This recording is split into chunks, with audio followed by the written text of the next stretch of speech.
এই ভিডিওতে দেখব ফেসবুক স্টোরি যতগুলো সেটিংস রয়েছে এদের প্রত্যেকটির কাজ কি আমরা ফেসবুকে প্রায় স্টোরি দিয়ে থাকি। গ্যালারি থেকে পছন্দের ফটো সিলেক্ট করি, তারপর এখান থেকে একটা মিউজিক অ্যাড করে শেয়ার করি। আপনি যে ছবিটা শেয়ার করলেন এটা কে দেখতে পারবে, কে দেখতে পারবে না এটা কিন্তু আপনি ঠিক করতে পারবেন। সেই সাথে স্টোরির আরও কিছু সেটিংস রয়েছে, সেগুলো এই ভিডিওতে দেখব।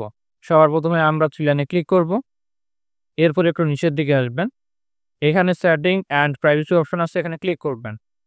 তারপর সেটিংসে ক্লিক করবেন। সেটিংসে আসার পর আমরা একটু নিচের দিকে আসব, এখানে একটা অপশন পাবেন স্টোরি, এই অপশনে ক্লিক করবেন। স্টোরি অপশনে আসার পর এখানে দেখতে পাচ্ছেন এখানে অনেকগুলো অপশন রয়েছে।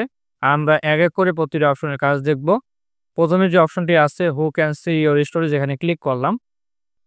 এখানে বেশ কিছু অপশন দেখতে পাচ্ছেন।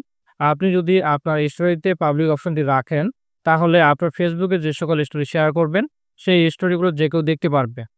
আপনি যদি ফ্রেন্ডস এটা রাখেন, তাহলে আপনার ফেসবুকের স্টোরিগুলো শুধুমাত্র আপনার ফেসবুক ফ্রেন্ডরা দেখতে পারবে। অনেক সময় এমন হয় আমাদের ফ্রেন্ড লিস্টে এমন কিছু মানুষ থাকে, আমরা চাই না তাদেরকে আমাদের ফেসবুকের স্টোরিগুলো দেখাতে। এই জন্য ৩ নম্বরে যে অপশনটি আছে এখানে ক্লিক করবেন। ক্লিক করার পর আপনি যাদেরকে আপনার ফেসবুকের স্টোরিগুলো দেখাতে চান না, এখান থেকে তাদের প্রোফাইলগুলো সিলেক্ট করবেন। এরপর ডান অপশনে ক্লিক করবেন।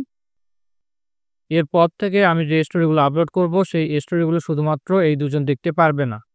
আবার আপনি এমনটা করতে পারেন, আপনি একটা স্টোরি আপলোড করবেন, সেই স্টোরিটা শুধুমাত্র আপনার প্রিয় মানুষ দেখতে পারবে। এজন্য কাস্টম অপশনে আসবেন, এখান থেকে আপনি যাদের প্রোফাইলগুলো সিলেক্ট করবেন শুধুমাত্র তারাই আপনার ফেসবুকের স্টোরি দেখতে পারবে। এরপর আমরা সেভ অপশনে ক্লিক করব।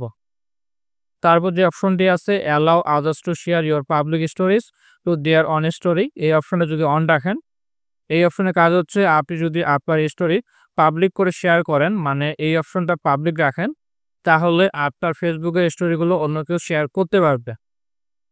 তারপর যে অপশনটি আছে allow people to share your stories if you mention them, অপশনটি অন রাখেন। এই অপশনের কাজ হচ্ছে আপনি যদি কাউকে আপনার স্টোরিতে মেনশন করেন, তাহলে সে চাইলে আপনার স্টোরিটি তার স্টোরিতে শেয়ার করতে পারবে। এটা আমি আপনাদেরকে একটু পরে দেখাচ্ছি। এরপর যে অপশনটি রয়েছে আর্কাইভিং ইওর স্টোরিজ, এই অপশনটি আপনি অন রাখতে পারেন। অপশনটি অন রাখলে আপনি ফেসবুকে যে স্টোরিগুলো শেয়ার করবেন সেই স্টোরিগুলো পরবর্তীতে দেখতে পারবেন। যেমন আপনার ফেসবুক আইডির বয়স ২ বছর। এই ২ বছরে আপনি ফেসবুকে যতগুলো স্টোরি শেয়ার করেছেন সেই স্টোরিগুলো আপনি আবারও দেখতে পারবেন। এবার আমি আপনাদেরকে এই অপশনের কাজটি দেখাচ্ছি কিভাবে এটা কাজ করে। এখন আমি ফেসবুকের হোম পেজে আছি। স্টোরি আপলোড করার জন্য এখানে আসব। এরপর গ্যালারি থেকে আমরা একটা ফটো সিলেক্ট করব। স্টোরিতে কাউকে মেনশন করার জন্য এখানে ক্লিক করব।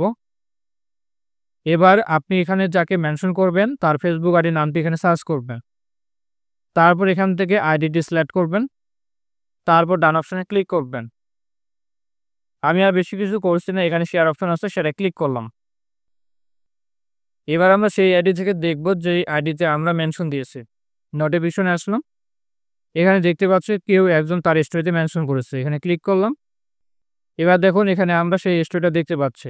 এখানে যে অপশনটা রয়েছে add this to your story, এখানে ক্লিক করলে সেই স্টোরিটা আমি এই আইডিতে শেয়ার করতে পারবো।